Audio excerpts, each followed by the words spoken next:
Welcome to Samba Samba. Enjoy the video. You begin by securing your data. Once done, make a verified time machine backup or bootable clone so you can restore files.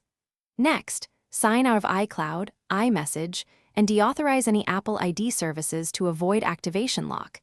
This prevents later account prompts. Make sure the Mac is plugged in and on a stable internet connection because recovery downloads files. Now restart and immediately hold Command-R to enter macOS recovery. This opens the utilities you need to erase and reinstall.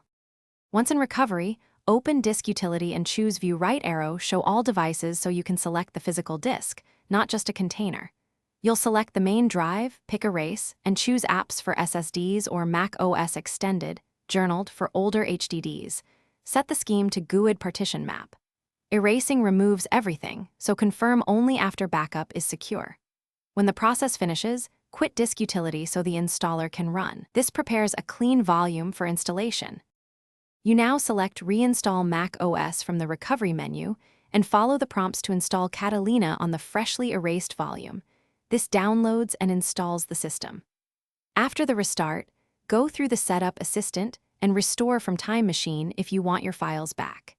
If the installer errors or stalls, try Internet Recovery with Option Command-R to fetch the original macOS, reboot into Disk Utility to reformat again, or check your Wi-Fi and SSD health.